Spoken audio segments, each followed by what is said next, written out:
Bom, nós estamos no nosso estudo do Livro dos Médiuns, continuando aqui o capítulo 6, Manifestações Visuais, e a gente vai agora, o item que nós estamos estudando é o item de número 100, tratando das perguntas sobre aparições, e agora vamos para a questão número 14, né? Antes, só para a gente lembrar, fizemos aqui a questão de número 11, quando Kardec pergunta se era racional assustar-se com a aparição de um espírito. Aí Kardec, naturalmente, né, com toda a sua sabedoria e tranquilidade, disse que não havia necessidade, embora ainda nós tenhamos muita dificuldade para lidar com esses eventos, exatamente pela falta de um esclarecimento maior, né, pelo excesso de misticismo e fantasia que nos bombardeiam o tempo todo na mídia, na ficção, de modo geral. Mas Kardec lembra, né, que a aparição de um espírito sempre tem, a princípio, um propósito. E se nós tivermos a serenidade, a tranquilidade e, de certa forma, até a frieza para interagirmos com esse espírito, nós teremos condições de entender exatamente o motivo da sua presença, o que nós podemos fazer para ajudar. Lembrando que as aparições são eventos raros, né? Mas não necessariamente tão escassos assim.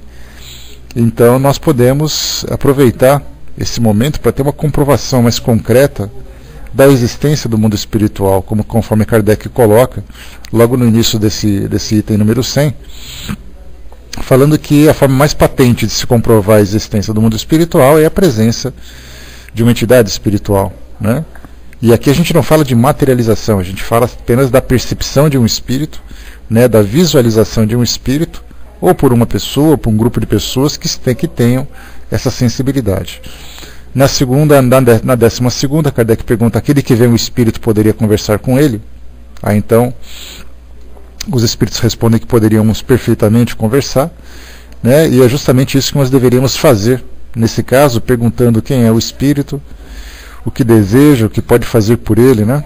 Se o espírito for infeliz e sofredor, o testemunho de comiseração o aliviará. Se for um espírito benévolo, pode acontecer que tenha a intenção de dar bons conselhos, né? E no item 13 já vem também como o espírito poderia responder, às vezes falando como uma pessoa viva, a maioria das vezes por uma transmissão de pensamentos. E aí nós comentamos no nosso estudo anterior, no nosso último encontro, que a percepção do mundo espiritual, ela não é plena e absoluta para todos. Muitas vezes alguém tem uma sensibilidade mais aflorada em determinado campo dessa percepção, né? Então, algumas vezes no visual, outras vezes a captação do pensamento, da intuição, outras vezes na audiência, outras vezes apenas na sensação,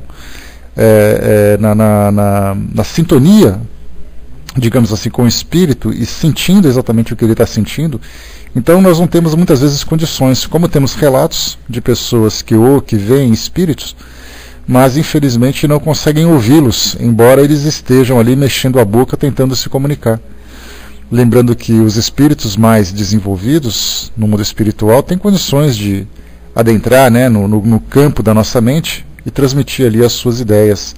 Mas um espírito já mais materializado, que não tem esse conhecimento das faculdades espirituais que nós podemos desenvolver no mundo espiritual, tenta conversar como se tivesse encarnado. Daí que muitas vezes ou nós não percebemos, ou muitas vezes o espírito não consegue trazer para nós as suas ideias, né? Então, gesticulações, algumas vezes o espírito fica simplesmente parado e nós conseguimos identificar exatamente o seu objetivo pelas expressões físicas, né, pelas suas expressões faciais, através de um sorriso, através de um choro, através de uma feição mais agressiva, né, mas ele não consegue verbalizar ou ainda mentalizar os seus pensamentos, né? Então ficamos assim apenas na aparência. Então, de modo geral, seria interessante isso também. Algumas outras vezes, muitas vezes, nem os próprios espíritos estão preparados para poder serem vistos. Eles entram em sintonia com os médiuns, são percebidos, mas eles mesmos não se dão conta disso, ou quando se dão, são pegos de surpresa porque dá a impressão de que isso é algo muito bem programado, muito bem agendado, mas não é. Algumas vezes acontece ocasionalmente de surgir aquela coisa, eu vejo você, você me vê, eu não estava preparado para te ver, nem você para me ver. E muitas vezes acontece dos dois levarem um susto ali também, né? Naqueles programas que a gente sempre comenta, que eu acho que é algo que é muito mais próximo da nossa realidade, né? Bom dia pessoal que chegou, bom dia Eve. Mais próximo assim, da nossa realidade, nós temos alguns programas de caçadores de fantasmas, né? A gente vê na televisão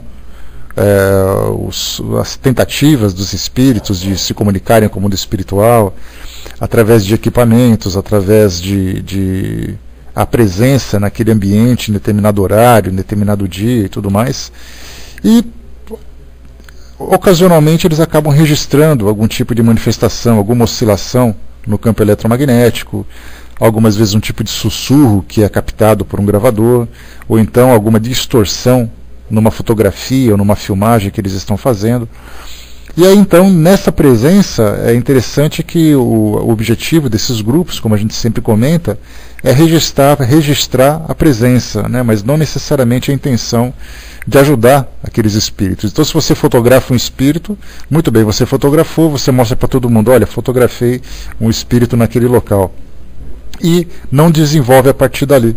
Então, pelo fato de não terem esse objetivo, que não seja apenas de comprovar a existência do mundo espiritual, a assistência, como foi colocado aqui pelo espírito, né, que nós poderíamos ajudar um espírito sofredor, um espírito infeliz, porque se ele se encontra naquela condição de estar preso naquele ambiente, seja preso por uma questão de atração, seja preso por uma questão de expiação, por uma preferência, seja ela como for, certamente não é um espírito feliz, porque um espírito que esteja preso aqui no mundo físico para tentar interagir na condição de desencarnado, como ele se encontra, certamente proporciona grande sofrimento, já que no mundo espiritual nós temos ali um campo vasto para nós evoluirmos, para nós darmos continuidade no nosso aprendizado, na nossa transformação. Então essas manifestações, para aqueles que observam, têm também que estar em condições de assistir. Do contrário, fica simplesmente ali um evento, um fenômeno solto, que é contado, né, como algo extraordinário, sendo ali que poderia ter tirado o maior proveito, como normalmente se faz nas reuniões mediúnicas, nas reuniões de assistência espiritual. Bom, no item 14, como nós estamos entrando agora, Kardec faz aqui, muda um pouco o foco dessa linha de raciocínio, dessa revisão que nós fizemos agora, e ele pergunta o seguinte: os espíritos que aparecem com asas realmente as têm? Ou essas asas são apenas uma aparência simbólica? Esses relatos de anjos, de espíritos alados, e muitas vezes até espíritos trevosos, né? E a gente observa bastante nos desenhos, nas gravuras que são feitas. Se por acaso ele é um anjo, ele é um espírito mais elevado, ele tem assim aquela asa cheia de penas. Se por acaso ele é um espírito inferior, ele tem aquela asa de morcego, né? Isso se tornou bastante patente nas religiões tradicionais que lidam com essas ideias de anjos e demônios, especialmente no mundo ocidental, onde nós temos ali a influência da Igreja Católica, nós temos a influência das igrejas protestantes, que seguem ali as descrições do Antigo Testamento, do Novo Testamento. Então acabou criando essa imagem como sendo algo bastante real. Mas então, o Kardec tendo a oportunidade de fazer essas perguntas todas aos espíritos, detalhadamente sobre cada um desses eventos, e é por isso que eu falo para vocês sempre, né, toda vez que a gente tem um estudo, nenhuma pergunta deve ser desperdiçada, por mais boba que ela seja. Algumas vezes a gente fica constrangido porque alguém pode fazer algum comentário, alguém pode fazer alguma crítica, porque você fez uma pergunta muito simples, ou uma pergunta nesse ou naquele sentido. Nenhuma pergunta é desperdiçada. Tanto é assim que nós observamos aqui Kardec fazendo uma pergunta aos espíritos. Aquele espírito que aparece com asa, a asa é verdadeira ou falsa? Se alguém fizesse uma pergunta dessa num grupo de estudo, todo mundo olharia para a cara dele e falaria assim, é óbvio, né? O que você acha? Mas quando o Kardec faz uma pergunta como essa, a gente acha que é de grande sabedoria. E a grande sabedoria é exatamente fazer todas as perguntas que nós temos dúvidas. Porque aquilo que pode ser dúvida para um, acaba sendo para o outro uma coisa muito óbvia, ou até mesmo complementar. Mas o que vale é nós tirarmos realmente isso para tentarmos unificar, harmonizar as nossas ideias em torno do mesmo assunto. Então ele fez uma pergunta bastante simples, né? Pois é, mas mesmo ele sabendo, Vaninha, da resposta, ele fez. Porque é necessário que você sabe, dentro da sua opinião, mas qual é a opinião daqueles que vivem no mundo espiritual? E esse é um dos padrões que nós temos aqui no nosso trabalho, que nenhuma pergunta deve ser desperdiçada. Porque do contrário dá a impressão de que todo mundo sabe tudo.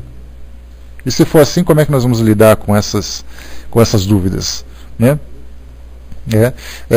Fins pedagógicos, Brás, mas ainda com esse objetivo de mostrar que as dúvidas, por mais simples que elas sejam, elas são dúvidas. E sendo dúvidas, não há nada que não possa ser tirado. Né? Então aqui coloca para nós, né, aparecem com asas, realmente as têm? Então a gente falava dos anjos, falava dos demônios e tudo mais. É muito comum nos Estados Unidos, em especial, que tem ali uma presença da igreja protestante muito forte, é muito bem organizada também, tanto que a gente lembra sempre que a religião nos Estados Unidos, e eu falo desse país pelas publicações, pelos documentários, pelos livros, né, que são editados e tudo mais, pelos filmes também que aparecem e tudo, eu falo disso porque a influência religiosa é tão forte que, para vocês terem uma ideia, se um candidato se apresenta para qualquer cargo público nos Estados Unidos, desde um vereador até um presidente da República, nós temos ali que necessariamente ele precisa demonstrar não apenas o conhecimento técnico, o conhecimento profissional, mas a formação religiosa dele também. Se ele não se declarar oficialmente de uma religião, se a família dele não participar dessa religião, ele sofre a rejeição da sociedade. Por isso, então, aquele país é extremamente religioso, né, dentro dessa linha protestante, apesar da diversidade das religiões em menor estágio, mas a religião dominante lá é o protestantismo.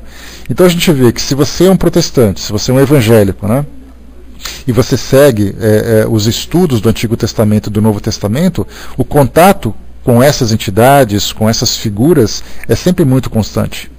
E daí então, quando você fala um anjo naquele país, todo mundo o aceita como tal. Só que cada um depois traz uma interpretação. A gente pega os livros e começa a ler, a ver, por exemplo, as gravuras, as imagens que eles produzem, sempre estão relacionadas com aqueles anjos poderosos, com aqueles anjos que são dominadores, aqueles anjos que são aterradores, os anjos das trevas, no caso, né? Aquela ideia do anjo romântico, né, como os cupidos e tudo mais, mas sempre presente. E por que isso tudo? De onde veio essa imagem? Aí então a gente volta desde as origens, lá no nosso Antigo Testamento, quando a gente começa a se perguntar quem foram aqueles que viram esses anjos e como de fato os espíritos se apresentaram para eles interpretarem dessa forma. Apareceu um espírito ali, se manifestou, muito bem. O indivíduo viu aquele espírito e disse: eu vi um ser com asas. De onde surgiram essas asas? Aí Kardec pergunta então se essas asas realmente existem ou elas são apenas uma aparência simbólica. Vamos então para a resposta. Os espíritos não têm asas, não precisam delas, pois podem transportar-se por toda parte como espíritos. Aparecem dessa forma porque querem impressionar a pessoa a que se mostram. Uns aparecerão com suas roupas habituais, outros envolvidos em panos, alguns com asas, como atributo da categoria espiritual que representam. Então a gente viu sempre, né, que naquele início, quando as entidades se manifestavam para aquelas pequenas sociedades, trazia uma mensagem do mundo espiritual de cunho bastante elevado, né, de cunho elevado para a transformação da humanidade, para a transformação do próprio indivíduo, da sua comunidade. E aí, então eles tinham que criar esse símbolo, aquele rótulo de elevação. Daí então que, para você se comunicar com determinado grupo religioso, nós devemos falar com eles através da linguagem que eles compreendem. Assim os espíritos se manifestam. Se por acaso nós vamos nos comunicar com um grupo espírita, né, a gente vai chegar nisso daí, Mário, para poder entender o que exatamente pode provocar essa ilusão. Né? Mas já adiantando, os espíritos comentam, né, que essa luminosidade, aquele clarão que é bastante habitual nos espíritos de alta elevação, aqueles raios que são fugidios, né, que saem do indivíduo, dá a impressão de asas também. Mas como a gente lembra sempre, né, que o símbolo, por exemplo, das pombas, o símbolo das aves, mostram esses seres celestiais, quando aparece um ser com a aparência humana, com essas asas também, dá a entender de que eles também se manifestam do céu, que eles também descem até a terra para trazer ali a sua mensagem, já que o homem, desde a origem do seu desenvolvimento, ele sempre buscou os deuses primeiro na natureza, e depois ele começa então, eles buscaram, né, os deuses na natureza, depois eles começaram então a ver no sol, a ver na nuvem, a ver no vento, no céu, o plano superior. Então, quando vem um indivíduo com asas, damos a entender que ele veio de lá. Mas, claro que isso é tudo especulação, porque a gente não consegue voltar no tempo e imaginar de onde surgiu isso. Mas, certamente, é uma figura de linguagem, né? Aí mostra para nós, então, que essa ideia, né, da categoria, essa categoria, quando se diz assim, a categoria de seres elevados, de seres mais desenvolvidos, de seres de uma alta categoria, acabaram simbolizando com aquela aparência dentro daquele grupo religioso. Um espírito, por exemplo, que vai se manifestar no meio espírita, pelo conhecimento que nós temos, ele virá com a roupa que ele tem. E até mesmo interessante que recentemente eu tive a oportunidade de ler uma orientação de um espírito, quando ele falava sobre a aparência dos espíritos. Porque a gente está sempre acostumado a sempre ler nos nossos livros espíritas, até mesmo nos filmes que são produzidos agora, quando você vê um espírito de alta elevação, ele sempre está vestido de roupa branca, com aquele avental que vai até os pés e tudo, e coisa e tal. O espírito diz: de onde que vocês tiraram que os espíritos se vestem dessa forma? Por que um espírito não pode se vestir com uma roupa comum de acordo com a sua preferência? Por que um espírito elevado não pode vestir uma roupa colorida? Aí a gente lembra sempre que esses simbolismos que nós acabamos criando é muito mais um atavismo. O que é um atavismo? São aprendizados do passado que vão se transferindo de geração a geração, que hoje nós aceitamos e não sabemos por quê. Quer dizer que se eu aparecer de roupa branca para vocês, eu terei muito mais credibilidade do que se eu aparecer com uma calça jeans e tênis. Então os espíritos utilizam a linguagem que nós entendemos. Se nós somos indivíduos que somos influenciáveis por essa aparência, claro que os espíritos vão utilizar essa aparência para provocar em nós um efeito maior, seja para o bem, seja para o mal. Se um espírito aparece para nós com aquela cara demoníaca, se nós temos medo, naturalmente nós vamos correr. Se nós não temos medo, a gente vai olhar para a cadeira e falar assim: tá bom, agora tira a sua máscara e vamos conversar direito. Aí o espírito vai fazer aquela cara de ué, né, de opa, ele me desmascarou. Agora, se por acaso eu sou uma pessoa comum, é claro que se eu quiser apavorá-lo, eu vou aparecer com essa aparência triste, com essa aparência assustadora. Se eu quiser impressioná-lo, trazendo uma mensagem elevada, eu vou aparecer com aquela feição de anjo, com aquela aparência, né, com aquele molde perispiritual, angelical, com asas e coisa e tal. Ele vai ver, ele vai se ajoelhar. Se por acaso, né, exatamente, Tico e Teco, ferramentas da comunicação espiritual. Se expressou bem agora para poder mostrar exatamente os recursos que são utilizados pelo mundo espiritual para provocar em nós determinado efeito. Imagina, por exemplo, Bezerra de Menezes aparecendo no centro espírita e para provocar um efeito ele vai colocar asas. Na verdade ele está usando uma fantasia que no nosso meio não faz sentido, a menos que seja para aquelas pessoas que preferem assim.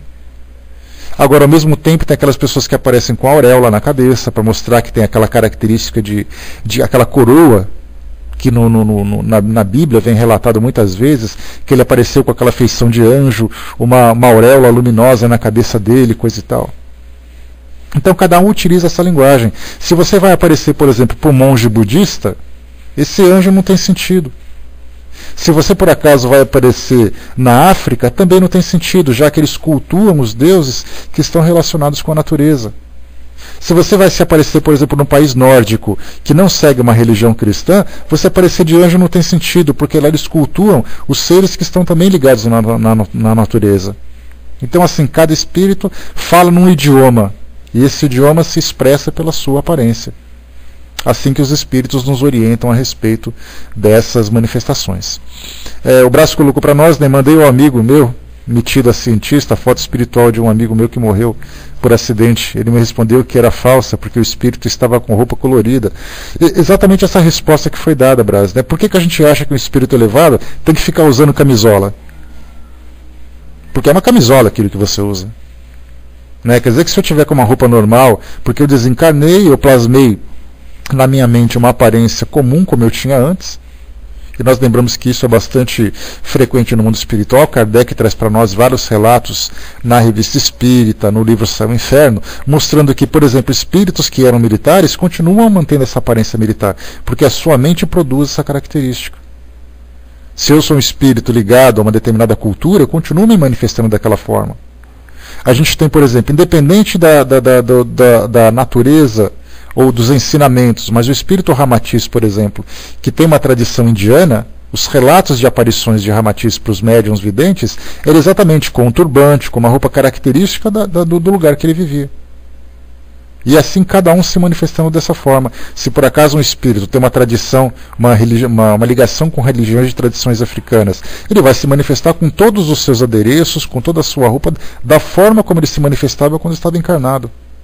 Agora, como nós colocamos, eles vão então começar a utilizar essas características para provocar determinados efeitos quando forem necessários. Exatamente, Brás. Eu li para vocês recentemente uma psicografia, li na semana passada, né? Eu vou até fazer a leitura, caso alguns de vocês não tenham acompanhado. Na última sexta-feira, aliás, na penúltima sexta-feira, nós recebemos uma psicografia lá na Comunhão Espírita de Brasília, através do Grupo de Desenvolvimento Mediúnico, e minha prima que é médium de lá, então ela trouxe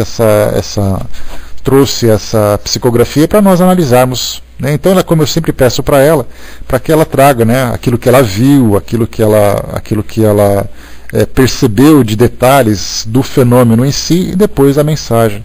Então ela descreveu o seguinte, que ela mandou a mensagem que era uma freira nova, pequena, com a carinha miúda e assustada. Os cabelos delas eram pretos, dos quais só se via um pedacinho, né, porque o resto era coberto por aquele véu que elas utilizam na cabeça, né, que a gente não sabe o nome. Ela tinha o hábito preto e branco e com um terço pendurado no pescoço como se fosse um colar. E ela, chegando no mundo espiritual, então, o relato dela foi o seguinte: sinto-me cansada, muito cansada. Fome não tenho mais, sede sim, tenho muita. Tenho sede de água, sede de luz, de esclarecimento, de verdade. Percebo agora que vivi uma vida repleta de enganos, meias verdades e dogmas sem explicação. Achava que, como irmã religiosa, não cabia a mim, uma reles freira, questionar os ensinamentos que nos eram ministrados, embora tivesse com minha cabeça repleta de dúvidas. Se ninguém mais indagava, como seria eu a fazê-lo? Impossível diante da minha pequenez. Cuidávamos de crianças que haviam sido abandonadas por suas famílias, tarefa essa cansativa, desgastante e bastante frustrante, porque raras foram as vezes em que vimos algumas delas serem acolhidas por outras famílias. Cuidávamos delas sem que nem mesmo nós acreditássemos num futuro melhor. Ao contrário, a iminência da maioridade civil enchia-nos a todos de expectativas que no futuro, porque ali cada uma delas estaria no mundo por conta própria. Hoje me pergunto se fizemos o certo, porque não conseguimos resolver as dores daquelas crianças que se sentiam tão desprezadas e infelizes. Procurávamos dar-lhes a atenção necessária, mas eram tantas e os recursos tão poucos que era difícil sobrar algum tempo para observá-las e perceber que não era só o corpo físico que tínhamos que cuidar, mas mais, muito mais, o espírito do espírito. Suas almas careciam de acolhimento e amor. Onde encontrarei respostas para tantas dúvidas, ainda não sei. Sei apenas que procurarei dedicar minha vida a Jesus e a seus filhinhos renegados, sem, contudo, duvidar de sua misericórdia e perdão infinitos. Essa foi uma mensagem que chegou para nós, né, e mostra exatamente isso, né, como o Brás colocou, dos religiosos que também se manifestam assim, continuam utilizando as mesmas características, né, porque essas características são aquilo que os próprios espíritos mentalizam a respeito de si mesmos, assim como nós também mentalizamos aquilo a respeito de nós mesmos. O Armando colocou um pouco mais acima, né, nós ainda somos ligados à forma por sermos ligados à matéria. Se o espírito vir em forma de uma bola de luz, não serve para muitos, né? Aqui no mundo físico a gente tem aquela característica perispiritual que é comum a todos, né? Se o espírito se manifesta de uma forma luminosa, isso a gente acaba observando que é muito mais ligado nas esferas mais superiores do que a nossa, né? E quando fala muito ligado à matéria, a gente tem que lembrar que ligado à matéria são diversas dimensões ainda acima da nossa, que eles ainda não se desprenderam dessa forma, né? É por isso que a gente fala assim, um espírito que já deixou de utilizar essa forma humana, significa que ele está numa esfera muito distante dessa nossa realidade. Podemos colocar aí mundos e mundos ainda à nossa frente que continuam utilizando essa mesma aparência. Armando colocou embaixo que, né, o espírito se apresenta com a forma que quer, né, e essa forma influencia o médium que o vê. No caso que você traz, a médium é um espírita, né? A mesma não poderia ver esse espírito com outra configuração? Não, Armando, porque é o espírito que traz essa forma, né? É o seu perispírito que se molda naquela mesma condição. A gente vê isso no próprio no relato nos estudos de Kardec na Revista Espírita, quando mostra, por exemplo, um assassino que vem vestido com uma roupa comum suja de sangue. O médium que faz isso, é a vontade do espírito que cria essa aparência. Tá? Não somos nós que vemos como queremos. Nós podemos até interpretar como queremos, mas a aparência que chega para nós é o próprio espírito que traz essa ideia. É a mente dele que produz a sua aparência. O perispírito é a matéria, ainda que numa dimensão diferente da nossa, né? Mas quando se fala sobre moldar o seu perispírito, a gente vê aquilo que a matéria traz para nós, né? Então, assim, de todos os relatos que nós temos, exatamente essa mesma característica. Roupas do passado, roupas do presente, né? Tudo assim formado de acordo com o que o espírito quer. E ainda nós não temos essa preocupação. Seria assim, o espírito que se preocupa com a sua aparência no mundo espiritual, ou é por uma questão de vaidade, ou é por uma questão de incômodo. Aquela aparência que ele tinha o incomodava. Então imaginamos, por exemplo, um militar que desencarnou, mas foi um mau militar, um combatente que matou muita gente. Só pelo fato dele se ver daquela forma já o incomoda, então ele procura sempre modificar essa aparência para algo mais sereno, né? Então é um trabalho mental que é feito que nem todos conseguem. A maioria de nós, no mundo espiritual, que moldaremos o nosso perispírito, o fazemos de uma forma inconsciente.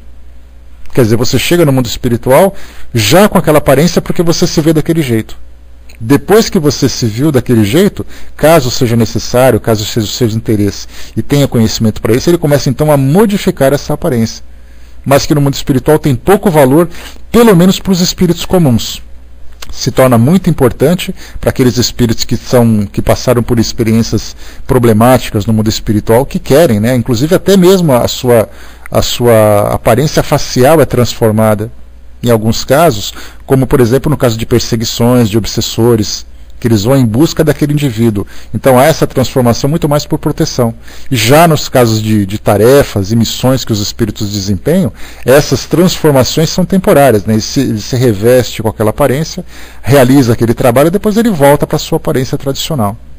Então a gente tem, por exemplo, as gravuras de Bezerra de Menezes, que são aí postadas, né, que são penduradas nas paredes, né, das casas espíritas, dos centros de espiritualistas também, porque Bezerra de Menezes não é necessariamente uma possessão espírita, ele se manifesta também em outras instituições, como nós já tivemos relatos. Então, quer dizer, ele tem a mesma aparência, aquela barba, aquele cabelo e tudo mais, mas por que ele tem interesse em mudar de aparência? A não ser que fosse para algum trabalho especial. Do contrário, ele seria identificado também pelos próprios espíritos no mundo espiritual pela sua aparência. Principalmente aqueles que estão numa dimensão muito mais próximas aqui do mundo físico, que necessitam desse estímulo, né? Brás colocou aqui, né, bem de longe do que pensamos, né, conservamos nossa aparência que tinha na Terra, sem muitas fantasias, né? Porque é o normal, né, Brás? Às vezes você chega no mundo espiritual tão preocupado em conhecer, em se libertar de culpas, de dramas, de medos e tal, que a aparência fica em segundo plano. E a gente vê muito isso sobre a aparência dos espíritos que são doentes, né? Que chegam no mundo espiritual depois de uma experiência difícil no corpo físico, em que houve uma deformação do seu corpo físico, que consequentemente afeta seu corpo espiritual. O processo de cura desse indivíduo não é apenas o desligamento das sensações de dor e sofrimento que ele ainda guarda no seu inconsciente. É mesmo a aparência. Então, conforme ele vai dissipando da sua mente essas lembranças do passado, o seu próprio perispírito vai retomando uma condição saudável. Porque a saúde também é uma aparência, a saúde não é apenas uma sensação, né? Para nós, principalmente ligados ao corpo físico. Deixa eu ver aqui. Então, vamos em frente. Aqui no nosso item 15, então, vamos lá. Segura aí, Rô. Bom dia, pessoal que chegou. 15. As pessoas que vemos em sonho são sempre as mesmas que aparentam ser? Aí quando se fala da aparência, né, uma pergunta vinculada, conectada a esse item 14. Então, colocando para nós aqui que normalmente relatos de familiares, relatos de conhecidos, pessoas que fizeram parte da nossa relação, a pergunta é, essas pessoas são elas mesmas? Ou um espírito poderia, porventura, tomar essa aparência para provocar determinado tipo de efeito? Vamos lá. São quase sempre as mesmas pessoas que o teu espírito vai encontrar ou que te vem encontrar. Quer dizer, de um modo genérico, são quase sempre as mesmas pessoas. Por que não seria todas as pessoas absolutamente? E apenas quase todas as pessoas, quase sempre as mesmas? Porque exatamente no mundo espiritual, algumas vezes essas transformações têm ali um propósito positivo ou propósito negativo. E mesmo assim tudo que acontece tem uma razão de ser. Os espíritos no mundo espiritual, embora tenham conhecimento para fazer muita coisa, eles não têm permissão para fazer tudo o que eles desejam, porque do contrário nós estaríamos completamente subjugados ao mundo espiritual através de ilusões, através de distorções, através de temores que surgem e coisa e tal. Então, podem fazer, mas nem sempre podem. Quando o fazem, tem ali um objetivo específico por capacidade de uma parte e merecimento da outra também. Dando continuidade para a gente poder lembrar, a gente vê que, por exemplo, na Revista Espírita, tem ali casos de pessoas que sonharam. Né? Alguém que chegou assim, olha, eu sonhei com um tio meu que desencarnou, que me fez relatos e coisa e tal. Né? Tem até um artigo, se não me engano, na Revista Espírita de 1860 ou 62. Era um espírito que não se acreditava morto. E ali tem um rapaz que faz ali relata, né, comenta com Kardec, nas comunicações de cartas que eles trocavam entre si, falando que, olha, eu sonhei com meu tio, né, uma pessoa desencarnou aqui, a outra desencarnou ali, o outro desencarnou tal, e cada um contando o seu relato. Então foi facilmente identificável pela própria aparência. Pessoas das mais diversas religiões também fazem o mesmo tipo de relato, né, que sonhou com um ente que desencarnou, né, aí ele estava com uma aparência diferente, eu sonhei com pessoa com uma aparência diferente, mas eu sabia que era uma avó, que sabia que era uma tia, né, então cada um relatando do jeito diferente. Agora, a grande dificuldade que nós temos durante os sonhos, a gente sabe que os sonhos são sempre confusos para nós, são as interpretações. Muitas vezes a gente vê uma coisa e pela vontade a gente imagina outra coisa. Então ficamos sempre naquela dúvida. Mas nós falamos daqueles sonhos que são muito mais concretos, digamos assim, mais palpáveis, né? Então, quase sempre essas mesmas pessoas. E durante os sonhos, que são quando ocorrem, que é quando ocorre a experiência do desdobramento espiritual. Quer dizer, nós entramos em sintonia com o mundo espiritual. Não vamos dizer que nós entramos no mundo espiritual, porque nós fazemos parte também do mundo espiritual. Estarmos encarnados não quer dizer que nós saímos de um ambiente para entrar em outro. Nós apenas estamos numa dimensão diferente dentro do mesmo mundo. Então nós entramos numa faixa de sintonia, numa faixa vibratória diferente, interagindo com aqueles indivíduos que estão no mundo espiritual. Né? Tudo é frequência eletromagnética, né? A gente lembra sempre disso. Então, estando no mundo espiritual, a gente vai ao encontro de algumas pessoas, assim como algumas pessoas vêm ao nosso encontro. Sejam elas pessoas conhecidas ou pessoas desconhecidas. Algumas vezes a gente se vê num aglomerado de pessoas, né, esbarrando numa pessoa, conversando com outra gente que a gente nunca viu. E muitas vezes são realmente espíritos com quem nós nos encontramos. Alguns encarnados, alguns desencarnados.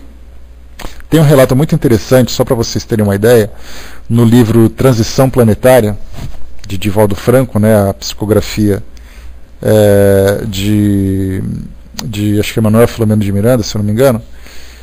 Nesse livro ele fala sobre os ajustes que são feitos no mundo espiritual para que nós possamos trabalhar, né? Vai com Deus, Tina, bom dia. Para que nós possamos trabalhar em conjunto com o mundo espiritual nesse processo de transformação do nosso mundo, né? Saindo do mundo de provas e expiações para a regeneração. E tem um trecho interessante que mostra que muitos espíritos que serão responsáveis pelas encarnações desses espíritos mais desenvolvidos que vêm contribuir com o nosso trabalho, esses pais em desdobramento são conduzidos a determinada dimensão do mundo espiritual para poderem receber as orientações que são necessárias para esse processo. E o interessante que eles relatam é que muitos desses pais que são levados, pelo fato deles ainda estarem muito materializados, né? Lembra que um espírito materializado não significa um espírito maldoso. Ele é apenas alguém que vive muito mais a realidade física do que tem aquela preocupação de se elevar espiritualmente através de uma religião, através de uma crença ou através de um processo de transformação.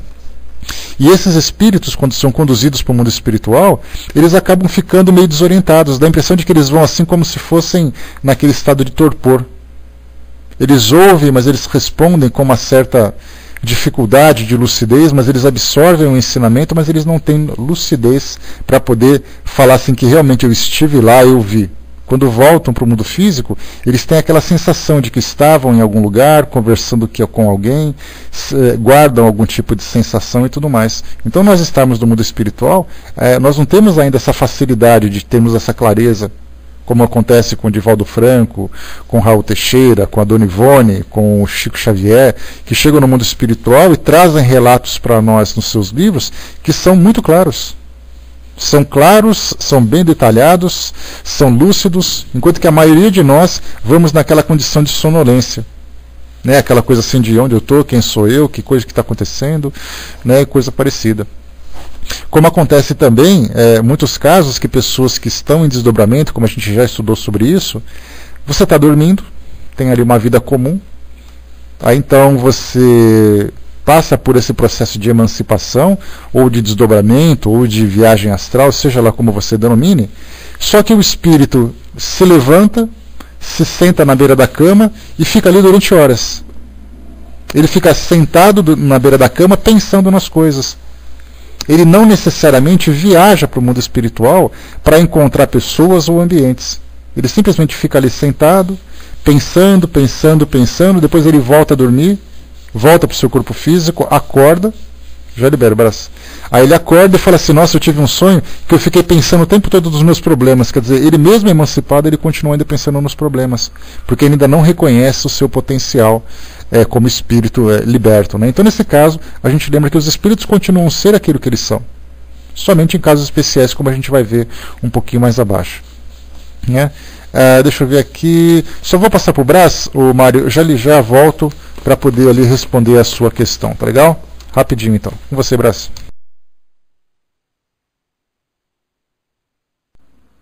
Ô Zé, bom dia, pessoal. Eu tive uma experiência engraçada que um dia tem um lote abandonado do lado da minha casa que deixa a gente com muita preocupação. De vez em quando eu saio do corpo e vou olhar esse lote. Um dia eu saí, minha esposa correu atrás de mim e me agarrou. Aonde você vai? Eu falei, você sabe que você está fora do seu corpo?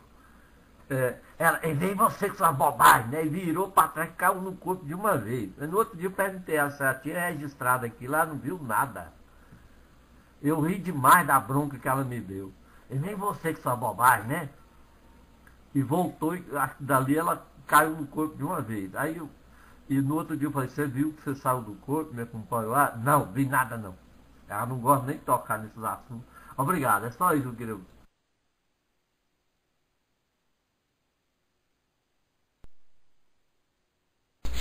Mas é por aí mesmo, Brás, né? Legal o teu relato, que é bem por aí também, porque a emancipação, a gente lembra sempre que muito daquilo que acontece de experiências relacionadas com o mundo espiritual, a gente pode dizer que ou são experiências anímicas ou experiências mediúnicas, a gente sempre acha que somente pessoas que sabem fazer, ou pessoas que são de determinada religião, que podem fazer isso. Só que, na verdade, isso é uma condição do espírito encarnado. Qualquer um pode fazer isso. E nesse caso a gente lembra que as nossas preocupações, muitas vezes, nos levam a determinados lugares. Por isso que é sempre dizendo assim, que os espíritos comentam, que nós somos atraídos ou somos conduzidos para determinados ambientes ou determinados grupos de acordo com aquilo que nós fixamos em nossa mente. Você pensa e aquilo que você pensa acaba acontecendo. quando acontece esse processo. Né? Então a gente vê assim que tem pessoas que se emancipam com quem você encontra no mundo espiritual que não tem lembrança nenhuma. Algumas vezes guardam alguns resquícios de sensações, de pensamentos, de ideias ou coisa parecida assim que acaba surgindo, que para ele nada mais é do que uma ilusão. Porque a gente não consegue ter lucidez para poder definir realmente se aquilo aconteceu ou não. Somente aqueles que têm mais facilidade, mais sensibilidade, para promover um desdobramento que seja, digamos assim, completo, ou num grau mais elevado, que consegue vivenciar essas experiências. Mas pessoas comuns, a Dona Maria da esquina, o seu João que trabalha lá no boteco, o seu José que é dono da farmácia, eles vivenciam essas experiências como todos nós.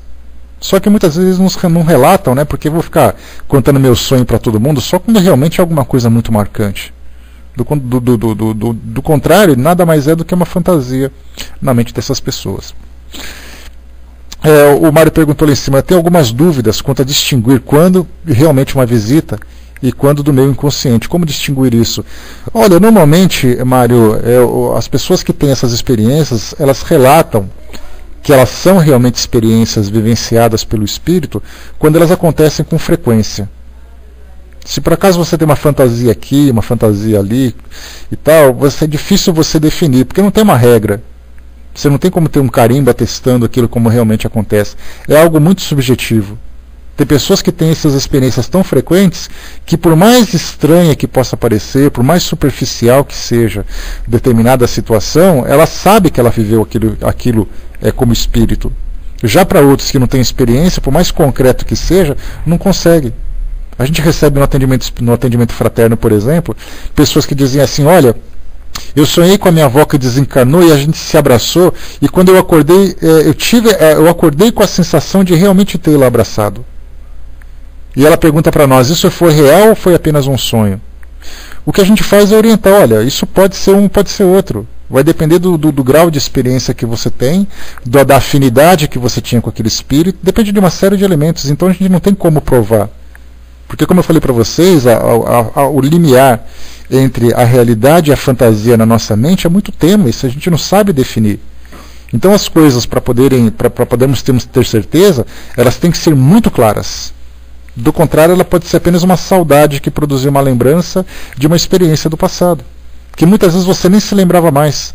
Aí você reviveu aquela experiência e você acredita que era uma coisa nova. Então, quando se trata de sonhos para nós em especial que somos espíritas, ou para aquelas escolas espiritualistas que são voltadas para esses estudos das experiências espirituais, porque a gente lembra sempre que nós temos ali, por exemplo, as viagens astrais, não são espíritas. Mas aqueles que vivenciam essas experiências têm contato com o mundo espiritual tanto quanto os espíritos. Assim como também de outras religiões. Né? Tem pessoas que são da religião evangélica, por exemplo, e dizem assim, olha, eu sonhei que estava no meio dos anjos, eu tenho certeza que eu estava. E realmente estava. Só que a questão dos anjos é uma interpretação dentro daquela linguagem que ele vivenciou. Então é difícil para nós, se for um sonho recorrente, assim como também uma obsessão. O indivíduo que vivencia uma obsessão durante os sonhos, como acontecia, por exemplo, com o Nazareno Feitosa, que é palestrante espírita e tudo mais, né? O Nazareno Feitosa, ele contava que em determinada época, determinado período da sua vida, ele passou por um processo obsessivo muito grande, que durante a noite ele tinha ali experiências com o mundo espiritual que sugavam as suas energias e tudo mais. Durante a parte da manhã vivia uma depressão muito forte, e durante a tarde e a noite ele já recobrava ali as suas energias. Até então que ele percebeu que ele estava passando por um processo de obsessão durante a noite, enquanto ele dormia. E aí, então a gente fala, como é que eu posso dizer que realmente eu fui aterrorizado no mundo espiritual? Somente através da recorrência dessa experiência. Né? Pessoas ligadas ao sexo, né? Isso, exatamente, né? Também é a mesma coisa, quando se fala no livro de Sexo e Obsessão de Manuel Filomeno de Miranda, tem muitos relatos daquelas pessoas que durante os sonhos acabam vivenciando essas experiências que são muito intensas e fazem parte de um processo obsessivo. Né? Esse que é o grande problema que a gente vê. O Brás colocou aqui em cima, né, um dia eu irei ver o tal cara, né, que saiu correndo Quando me viu, eu fiquei sem saber se ele estava encarnado ou desencarnado. Também tem essa, né? A própria identificação de um espírito, né, Brás? Aquele cordão, uma luminosidade diferente, também tem essas características. O Mário lembrou, né, tem um livro de Miramês com esse nome, Viagem Astral, né? Então também que fala sobre isso. Né, deixa eu ver aqui, Lourenço, bom dia, Lourenço. E o Joelma, na Itália, né, tem muito espírito no edifício que foi incendiado aqui em São Paulo. Isso pode ser verdade, né? Sim, né, tem muitos relatos de aparições que nós já vimos aqui no nosso estudo, conversamos isso aos dois encontros que nós já tivemos, que pessoas, né, que revistas, livros são publicados que falam sobre essas experiências. O próprio livro de Chico Xavier, chamado Somos Seis, nesse livro Somos Seis, que acabou sendo inspirado no filme Joelma, para quem quiser só encontrar aí, baixar pesquisar que vocês acham, até mesmo lá no site, né, www.saudadeeadeus.com.br, da nossa amiga Rosana, na seção de filmes online, o Joelma está lá para assistir online para quem quiser. Esse livro é baseado no livro Somos Seis, que só trazem relatos de pessoas que desencarnaram em 1974, né? Então temos ali várias situações bem interessantes também. Vamos lá. Continuando aqui então essa nossa questão, a de número 16. Os espíritos zombadores que poderiam tomar a aparência das pessoas que nos são caras e nos iludem, né? Kardec perguntando aqui que já que quase sempre são as mesmas pessoas que vêm nos visitar, ou que nós vamos encontrar, são pessoas que realmente mantêm a sua aparência, nós podemos identificá-las por essa mesma aparência, né? Falando nisso, só um parêntese, a gente lembra que muitas vezes tem pessoas que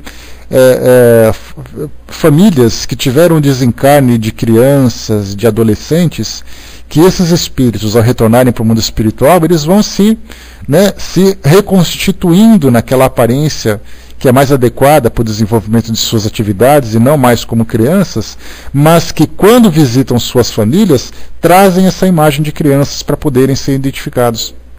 Então isso acontece também com bastante frequência, né? Os espíritos que se utilizam desse recurso para poder conversar com seus pais, né? Muitas vezes tem famílias, mães e pais, por exemplo, que estão ali à beira do suicídio, por não suportarem a dor do sofrimento por terem perdido aquele filho.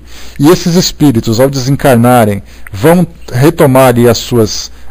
vamos dizer assim, se transformar no mundo espiritual, naquelas aparências, como nós dissemos, adequadas às atividades que eles vão desempenhar, mas então eles percebem, eles acabam sentindo, por essa conexão mental que tinham com seus entes queridos que ficaram, e pela intensidade desses pensamentos, acabam sofrendo esse processo obsessivo, que a gente lembra que a obsessão, ela se dá nas mais diversas dimensões, do espiritual para o físico, do físico para o espiritual com espiritual, físico com físico, acontece assim, são relações cruzadas. E aqueles pais em sofrimento, em lamentações, afetam o desenvolvimento daqueles espíritos. Eles sentem aquela angústia, eles sentem aquela tristeza, por mais que eles queiram se animar junto com os seus amigos do mundo espiritual, que eles queiram se ocupar com outras atividades, eles continuam ligados pela força do pensamento e pela força dos sentimentos com aqueles entes queridos, e eles acabam recebendo essas cargas negativas, ainda que inconscientes. E aí então, nesse processo de ajuste, eles acabam se manifestando através de sonhos, ou mesmo através de aparições, trazendo as características físicas que eles tinham quando estavam encarnados, embora eles não tenham mais essa aparência no mundo espiritual. Então isso também é bastante comum. Então os espíritos zombadores poderiam utilizar dessas aparências para nos iludirem? Respondem os espíritos. Tomam aparências fantasiosas para se divertirem à nossa custa, mas há coisas com as quais não lhes é permitido brincar. Esse caso, por exemplo... vai com Deus, Mário, bom trabalho, meu amigo, até a próxima. Nesse caso, por exemplo, muito mais comum aquelas imagens ligadas às religiões tradicionais, porque são essas imagens que acabam impressionando, né, os trajes religiosos, por exemplo, a aparência de um santo, a aparência de anjo, a aparência de religiosos, ou mesmo, para o lado negativo, aquelas aparências demoníacas. Quer dizer, ele não é daquele jeito, mas a partir do momento em que ele deseja se transformar para trazer para nós ali algum tipo de impressão, eles o fazem, sem nenhum constrangimento. Mas mesmo que eles queiram fazer isso o tempo todo, nem sempre é permitido. Porque a gente lembra sempre que nós temos a nossa própria proteção, pela força do pensamento que nós temos, pela nossa própria vibração, como também temos a proteção do mundo espiritual. Porque essas imagens, a gente lembra sempre, sermos assediados o tempo todo por espíritos dessa natureza inferior, que queiram nos impressionar com essas imagens, geram em nós uma certa crise emocional, pelo medo. Você tem medo de dormir, você tem medo de acordar, você tem medo de andar, você tem medo de ir em lugares. Esse tipo de medo, se ele realmente for instalado, compromete diretamente a nossa evolução aqui na nossa encarnação. Então, quer dizer, eu deixo de fazer tudo, sou levado à loucura por parte de uma entidade que queira se aproveitar, queira se vingar, queira me atingir de alguma forma, e ele está me prejudicando. Então, se eu não tenho esse vínculo com esse espírito, se eu não tenho essa experiência, essa necessidade de vivenciar essa experiência, para poder aprender alguma coisa, para poder para fazer com que esse sofrimento seja para mim algum tipo de aprendizado, o mundo espiritual mesmo me protege. Então não permite, por mais que eu queira me transformar numa entidade monstruosa para apavorar alguém, eu não consigo me aproximar dele, porque há essa proteção. Então, essa barreira que existe entre o mundo físico e o mundo espiritual é uma barreira bastante sólida, e só é permitido o acesso de um mundo a outro quando há necessidade de aprendizado, de aproveitamento realmente. Porque do contrário vai ficar bloqueado e não tem essa permissão. Deixa eu ver o que vocês escreveram aqui. O Braço colocou, né? Mesmo assim eu tenho em mente que o espírito de uma criança, dependendo da sua evolução, leva um grande tempo para adaptar seu corpo perispiritual no mundo adulto. Eu também acho, Braço, também acho, porque não é uma coisa que... não é algo que acontece de uma hora para outra. Né? Assim como acontecem com as crianças, assim como acontece com as limitações físicas e intelectuais, assim como acontece com as patologias que nos afetam aqui no nosso mundo físico, né? Então, tudo acontece num processo. Pode demorar mais ou menos tempo, de acordo com a força de vontade que o espírito tem e com a capacidade que ele tem de se autotransformar. O tempo que demora, eu não sei se tem uma estatística que possa dizer, mas como a gente sabe que tem espíritos que estão aí durante séculos com a mesma aparência, nós temos alguns espíritos que durante pouco tempo se transformaram. Semanas, meses, não sabemos dizer. Mas certamente muitos de nós, quando chegarmos ao mundo espiritual, esse processo de adaptação, né? Não, acho que não, Brasil, eu não sei se leva tanto, não. Eu sou mais otimista. Eu colocaria assim alguns poucos meses para a gente poder estar completamente, vamos dizer assim, reconstituído no mundo espiritual, na média, né? Desde que não haja assim nenhum tipo de transtorno mental no espírito que o faça permanecer naquela condição durante muito tempo. Mas eu não vejo esse tempo todo, não. Porque do contrário seria um atraso muito grande, porque se é a força da mente que faz isso, você pode se transformar na hora, né? E sim, lá de crianças e creches no ar, mas a pergunta é, quanto tempo essas crianças ficam nessas creches e nesses lares? Algumas vezes é pouco tempo. Muitas vezes crianças que têm a necessidade de uma reencarnação imediata, né? Elas viveram apenas um trecho de uma experiência, porque é mais ou menos assim que os espíritos nos trazem, né? Uma criança, quando desencarna durante a sua vida infantil, nada mais é esse período do que uma experiência que ela tinha que vivenciar como complemento de algo que foi interrompido, seja por vontade dela, seja contra a vontade dela, mas houve essa interrupção, e até mesmo uma combinação de experiência dos pais. E ela retornando para o mundo espiritual, de repente, de imediato, ela já começa a fazer um planejamento para uma nova encarnação. E aí então só aguardava o retorno para começar um novo processo. E aí então ela já é aproveitada daquela forma mesmo. Né? Não se dá ao trabalho de fazer alguma coisa que vai ter que se desfazer depois. Mas se um espírito chega no mundo espiritual e lá ele tem que ficar durante muito tempo, é feito esse processo então de transformação, que nada mais é do que a hipnose. A hipnose que nós utilizamos aqui, essa técnica, também é utilizada no mundo espiritual. Porque através da hipnose é você fazer o quê? É você adentrar na sua mente numa dimensão mais profunda, e nessa dimensão mais profunda você começar então a tirar bloqueios. A mesma coisa acontece também no mundo espiritual, um processo terapêutico que utiliza a psicoterapia, que utiliza a hipnose, né, essas técnicas mentais para poder ajudar nessa transformação. Então eu acredito que sejam transformações rápidas, né, para fazer com que o espírito rapidamente se regenere, se reconstitua, para poder dar continuidade. Porque já que não tem nenhum bloqueio físico, é apenas uma questão da mente, se essa mente for bem trabalhada e aceitar essa terapia, rapidamente as coisas se transformam. Agora, se o próprio indivíduo criar aquele bloqueio mental dele por um trauma que ele vivenciou, por um medo, por uma dificuldade, aí é um bloqueio que ele mesmo criou. Né? Ou mesmo a aceitação do seu desencarne no mundo espiritual. Ele desencarnou, mas ele não aceita, porque ele não morreu, porque ele não quer morrer, porque ele não aceita vivenciar nessas dimensões. Então, na verdade, é o próprio espírito que cria isso tudo. Mas se não houver nenhum tipo de barreira, eu acredito que rapidamente as coisas se resolvam. Essa é uma visão que eu tenho. Não tem nenhuma definição técnica para dizer se é assim ou não, mas é assim que eu vejo dessa forma. Tá? Então aqui para nós, como a gente viu, né, nessas aparências que nós temos, os espíritos zombadores se aproveitam principalmente dessas aparências mais sombrias, mais assustadoras, que a própria, digamos assim, exatamente cada caso é um caso, né? Cada caso é um caso, né? Então eu vejo que de modo geral, se não houver empecilho, tudo acontece rapidamente.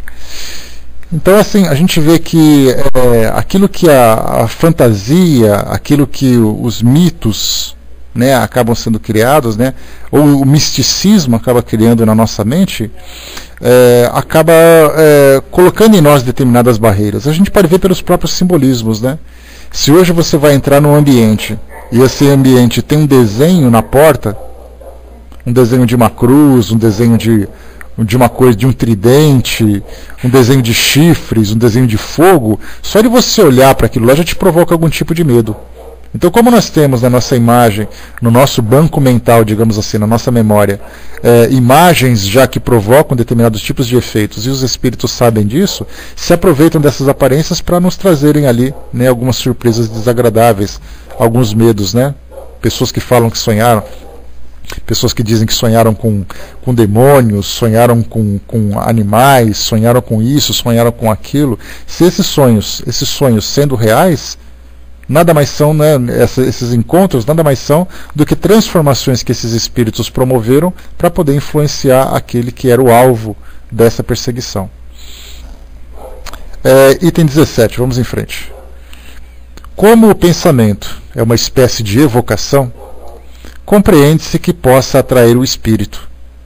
Mas porque quase sempre as pessoas em que pensamos que ardentemente desejamos ver jamais aparecem nos sonhos, enquanto vemos outras pessoas que não nos interessam e nas quais nunca pensamos. Aqui Kardec lembramos, né?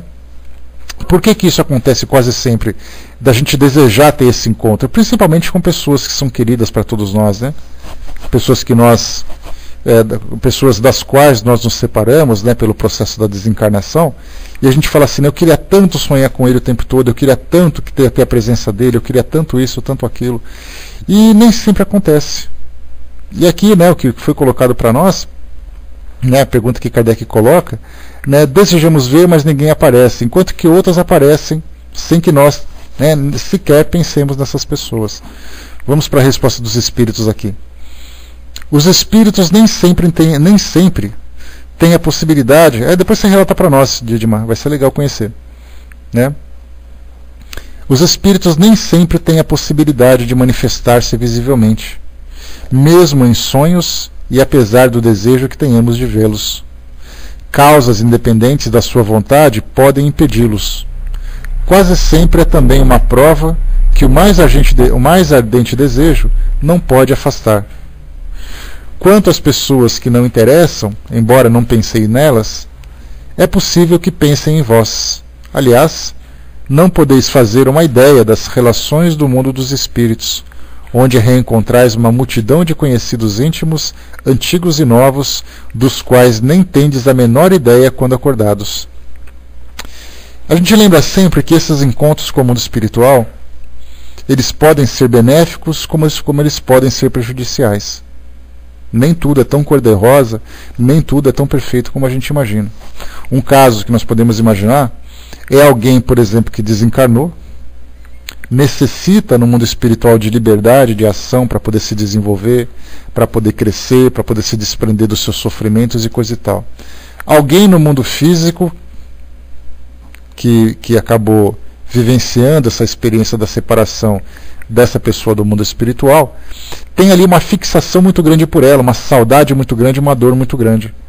E o pensamento dela se dependesse do pensamento dela e se ela tivesse liberdade para isso, ela criaria uma prisão mental para aquele espírito desencarnado apenas para que ela pudesse ficar próxima.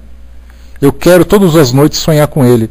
Então essa pessoa passa o dia inteiro nessa expectativa de encontrar, né? Saúde, bom dia. De encontrar com essas pessoas, né? Quer dizer, eu não faço nada, tudo que eu quero é dormir. E olha que tem gente que é assim. Tem gente que passa por essa experiência, né? Que pelo fato de vivenciar uma depressão, uma tristeza muito grande, ele quer dormir o tempo todo. E se ele tivesse esse contato real com essas pessoas no mundo espiritual, ele simplesmente não viveria a vida dele como encarnado. E isso é um grande prejuízo, porque na verdade ele está abrindo mão de compromissos que ele assumiu quando ele encarnou. Por isso então a gente lembra sempre que, algumas vezes, mesmo que o espírito queira, vamos supor que eu desencarnei, alguém sonhou comigo, a Vaninha sonhou comigo, e queria lá me encontrar o tempo todo. E eu falo assim, mas eu queria também encontrar com a Vaninha. Aí os amigos espirituais vão dar aquele tapinha nas costas e falam, não é o momento de você ir porque ela não está bem. Porque se você for, você vai prejudicá-la. E ela fala, mas eu quero, tal, mas não, mas você não pode. E a Vaninha também fala, eu também quero. E de repente ela não tem absolutamente nada. Em vez de eu aparecer, por exemplo, aparece ali, deixa eu ver, aparece o Décio. A Vânia fala, mas nem pensei no Décio, mas o Décio estava vendo você sofrer e apareceu para te dar um alô. Então por isso a gente lembra sempre que, se nós fizéssemos tudo que nós temos vontade com relação às nossas dificuldades, aos nossos sofrimentos, nós seríamos como crianças que tivessem liberdade absoluta para fazer o que quiserem. Ou seja, sempre vai fazer alguma coisa de um modo impulsivo, de um modo desequilibrado, trazendo prejuízo. Pois é, né, Vaninha? Não tem eu, serve ele, né? Então tá bom. Então sempre trazendo ali um prejuízo. Por isso, dessa forma, a gente lembra sempre que tudo no mundo espiritual acontece dentro de um ambiente de vontade, dentro de um ambiente de possibilidades e também de benefícios. Jamais para poder prejudicar. Né? Já estou encarnando em você, Décio. Toma um banho de sal grosso aí que tem 2 obsessores em cima de você. Lava a alma aí que tudo dá certo. Por isso, então, a gente lembra sempre aqui, né, que algumas vezes nós temos ali essa relação do mundo espiritual, como foi colocado, não podeis fazer ideia das relações do mundo dos espíritos, onde reencontrais uma multidão de conhecidos íntimos, antigos e novos, nos quais nem tendes a menor ideia quando acordados. Olha que interessante. Então, tem muita coisa no mundo espiritual que nós encontramos, muitas pessoas com quem nós nos encontramos, que são amigos antigos, amigos atuais, são pessoas que nós não conhecemos, muitas vezes são amigos novos que nós fazemos no mundo espiritual, porque a gente lembra sempre, toda vez que você tem um encontro, esse encontro pode estabelecer uma amizade ou simplesmente ser ali um encontro casual, sem nada produzir a partir dali. E quando nós estamos ali no mundo espiritual, a gente lembra sempre que os espíritos nos observam. Algumas vezes nós criamos amizades, para vocês terem uma ideia. Vamos imaginar que vocês foram trabalhar num centro espírita. Ou vocês foram trabalhar numa igreja, foram trabalhar num templo. Não importa qual religião seja, porque essa relação com o mundo espiritual se dá de espírito para espírito. Essa questão de barreiras de preconceito, essas barreiras doutrinárias que nós criamos é problema nosso, não dos espíritos. Mas vamos supor, eu começo a fazer um trabalho, estou ali com um certo tempo, estou com vontade, eu começo então a trabalhar no centro espírita. Ali eu me envolvo com uma atividade, por exemplo, de assistência a pessoas carentes. E faço esse trabalho. Fazendo esse trabalho, e depois eu relato para vocês também um caso de Ivone do Amaral Pereira. Fazendo esse trabalho, eu começo a assistir uma determinada família. Aquela família carente, tem necessidades materiais, tem necessidades emocionais para poder serem ajudadas, e eu acabo pegando e me afeiçoando com elas. Só que essas mesmas famílias têm vínculos com parentes no mundo espiritual. E esses parentes, observando a minha boa vontade, começam também a se afeiçoarem a mim. Percebemos que estabeleceu uma relação indireta de espíritos que vêm por gratidão, me dá a assistência necessária porque eu fisicamente estou mais próximo dos entes queridos deles. Ivone do Amaral Pereira, em um dos seus livros, deixa eu pegar aqui na minha biblioteca, é o livro, não sei se é o Devassando Invisível, Recordações da Mediunidade. Ela relata o seguinte, que ela via, nas suas experiências de desdobramentos, espíritos com características de escravos africanos. E ela pensava assim, mas eu não tenho nada a ver com escravos africanos. E aí então ela ficou sabendo depois que as secretárias do lar que trabalhavam na casa dela eram pessoas negras, eram 2 senhoras negras que trabalhavam lá, que tinham descendências com os africanos. E elas se afeiçoaram tanto a essas pessoas que viviam, faziam parte da família praticamente, que depois de um tempo que elas desencarnaram, os seus familiares desencarnados vinham em agradecimento a Dona Ivone falar para elas sobre a relação que eles tiveram. Então criaram uma nova amizade com ela, simplesmente porque ela tinha boas relações com as pessoas que eram amadas por esses espíritos. Daí então você nesse desdobramento você encontra com pessoas que te abraçam, que te encontram, mas eu nunca vi essas pessoas. Tá, você nunca viu essas pessoas, mas as pessoas que elas conhecem, você tem amizade com elas. Então a gente vê que assim, da mesma forma que nós, aqui no mundo físico, você vai fazer um curso, você conhece alguém, troca telefone, troca e-mail, pega amizade, coisa e tal. Você vai fazer uma viagem, você vai frequentar um outro centro espírita numa palestra, você entra na internet, qualquer coisa. A gente está constantemente fazendo amizades. Por que a gente acha que nós não fazemos amizades no mundo espiritual? Somos nós que criamos essa barreira de imaginar que nós não temos acesso nenhum no mundo espiritual. Toda a nossa vida se resume ao que acontece aqui. Daí então que e fazemos inimigos também, não nos esqueçamos. Se nós tivermos a oportunidade de fazer o bem para alguém e nós fazemos o mal, e essas pessoas que sofreram têm amizades no mundo espiritual que criam antipatia por nós, nós viramos também alvos de obsessão. Amigos e inimigos, assim como aqui, são criados também no mundo espiritual. No mundo espiritual você é acolhido ou você é perseguido, dependendo da forma como você vivenciou, dependendo do tipo de relação que foi estabelecida. Então essa imagem que nós criamos de que nós não temos nada a ver com o mundo espiritual é a visão materialista da nossa parte. Mas essa abertura com o mundo espiritual, nós temos canais abertos e escancarados com o mundo espiritual. É tudo uma questão do quê? De nós sabermos aproveitar isso tudo através dos ensinamentos, através do esclarecimento que nós vamos absorvendo. A Didima colocou: a descrença do meu companheiro baseia-se no desejo que ele tem de reencontrar com a mãe, de receber uma mensagem dela, de vê-la em sonho, e ela, já desencarnada há 22 anos, nunca veio ao encontro dele, por mais que a evoque. Então ele diz que os relatos desses encontros são fantasias dos outros, né? Exatamente esse caso, né, de essa questão número 14, ou essa questão aqui, a número 17, é a resposta direta para isso. Tem um livro chamado Desafios da Mediunidade, eu estou vendo aqui na minha biblioteca. Desafios da Mediunidade, do Raul Teixeira, através do Espírito Camilo. Tem uma questão que pergunta assim, né, que é possível qualquer família, que no caso o Raul Teixeira, através das várias palestras que ele já proferiu aí pelo mundo afora, ele foi coletando aquelas perguntas que eram mais frequentes.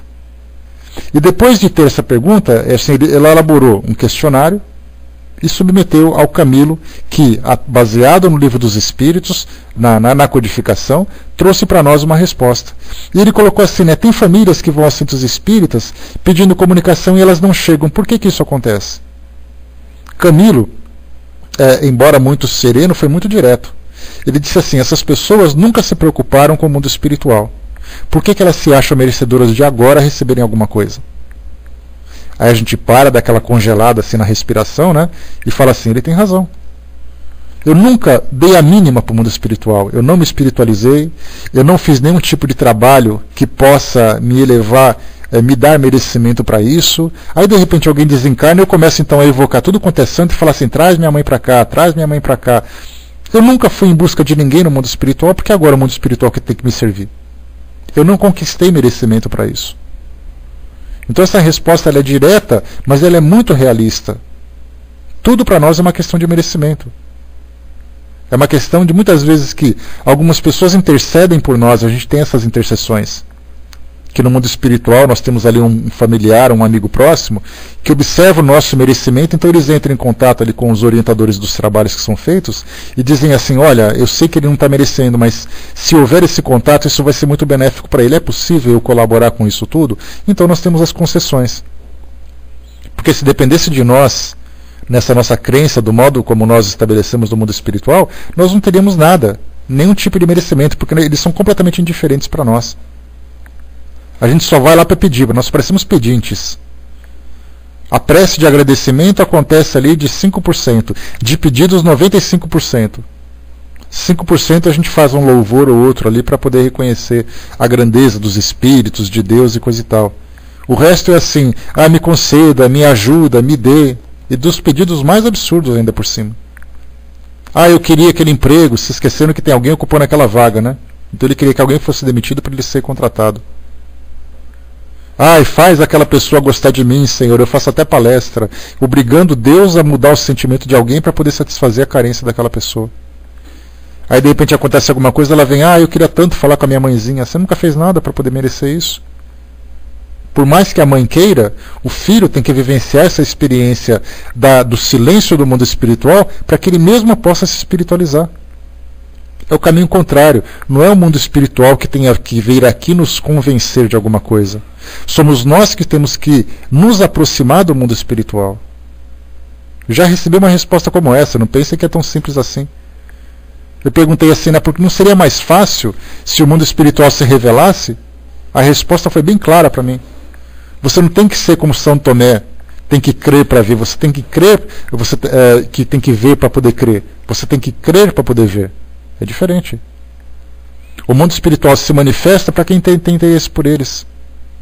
Se eu não dou a mínima, para que eles vão se dar o trabalho? Tem tanta coisa para eles fazerem no mundo espiritual, para que eles vão vir aqui na minha casa se preocupar comigo, que fui indiferente o tempo todo? É dessa forma que nós observamos. Para poder fechar com o comentário de Kardec.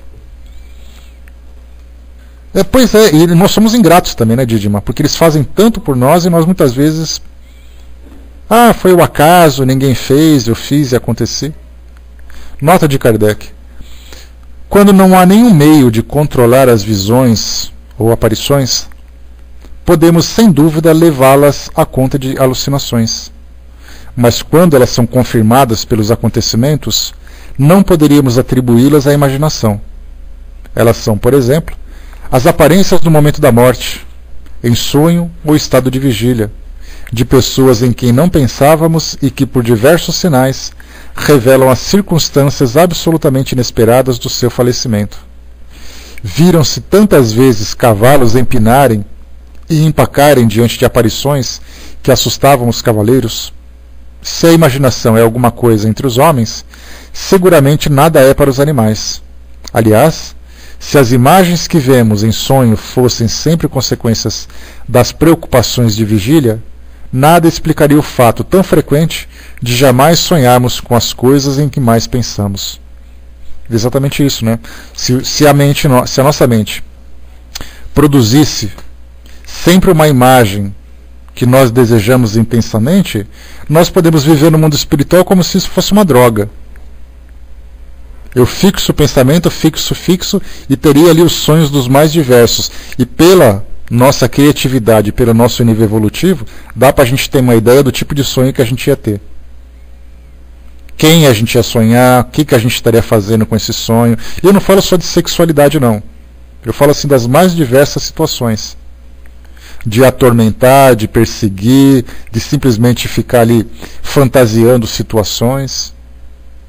Por isso, então, se isso fosse real, se os sonhos fossem apenas fruto da nossa imaginação, pela nossa rotina, pelas nossas preocupações, todos os sonhos seriam relacionados com os nossos pensamentos. Somos nós que controlaríamos essas imagens. E não são assim. Tem dia que, por mais que você queira, você não sonha com ninguém. Tem dia que você sonha com situações que não tem nada a ver com o que você sonhou. Eventualmente surgem aquelas situações. E esses encontros, por serem mais difíceis, dependendo de permissões, de possibilidades, de compromissos e tudo mais, quer dizer, os espíritos se manifestam quando podem, não quando a gente quer. Eu sei que você quer sonhar comigo, mas tenho tanta coisa para fazer aqui que deixa para a próxima. Agora, se for um caso de urgência, vá lá, né? Mas não é assim que acontece. Então, esses encontros acabam realmente sendo casuais. Então, fechando por aqui, pessoal, o nosso trabalho, né, já estamos aqui na pinta do nosso horário. Nós, então, paramos na questão de número 17. Tá? 18 na próxima quarta-feira. Para a gente já começar, né, para a gente dar continuidade aqui a outras situações que são bem interessantes. Né? A Sandra colocou que acha que são méritos. Eu também acho. Tudo uma questão de merecimento, né, Sandra? Merecimento de todas ambas as partes, né? Porque tem pessoas que gostariam de trazer mensagens também. Eu preciso dizer para o meu filho que eu estou viva, diria uma mãe. Só que o seu filho não pode simplesmente recebê-la assim do jeito que você quer. Não, mas ele tem que saber, ele vai ficar bem, não se preocupa. Não precisa você ir lá dizer o que tem que fazer. Eu preciso dizer para ele as coisas que eu descobri no mundo espiritual sobre a traição que ele cometia quando eu estava casado. Não, você não vai fazer nada, você não vai atormentar a vida de ninguém. Fica aí quietinho que você tem mais coisa para fazer do que ficar fazendo essa bagunça, né? Ah, então tá bom, Eve, tomara, né? Então, pessoal, fechando por aqui o nosso trabalho, eu vou passar para o nosso amigo Décio, que vai fazer aqui o nosso encerramento, né? E a gente vê assim que esses assuntos, né, são muito vastos, né? Eu trouxe para vocês aqui algumas imagens, algumas ideias que me vieram à mente aqui no decorrer do nosso trabalho, mas certamente se nós ouvíssemos 20 estudos do mesmo gênero, cada um poderia contar uma experiência diferente. Né? A gente poderia enriquecer cada vez mais esse tipo de estudo de manifestações visuais. Né? Então, esperamos que tenha sido produtivo. Né? Para mim, o certo seria não uma questão de merecimento, mas de se fazer merecer. Né? Seria por aí também, né, Reinaldo? Eu teria que, né, mostrar realmente condições possibilidades e condições de receber esse tipo de comunicação. Né? Mas infelizmente ainda a gente está muito distante dessa afinidade com o mundo espiritual. Né? Mesmo as religiões, por incrível que pareça, as religiões muito mais distanciam as pessoas do mundo espiritual do que aproximam. Porque ela fala de espírito, ela fala dos seus dogmas, fala dos seus símbolos, dos seus rituais, mas que, com relação à vivência mesmo, à aproximação com o mundo espiritual, até mesmo bloqueiam. Se você falar assim, eu queria tanto falar com a sua mãe, ele vai dizer assim, não, sua mãe está lá no reino de Deus e você vai encontrar com ela quando você for para lá também. Mas eu não posso fazer agora? Não, não pode. É proibido. Você está proibido de falar com a sua mãe porque Deus não permite. Quer dizer, cria uma barreira que não tem barreira. Quer dizer, somos nós que criamos pelas nossas crenças. Aí a sua mãe aparece, você vai lá na igreja e fala, eu sonhei com a minha mãe, ela disse tal coisa, isso é coisa do diabo que se vestiu da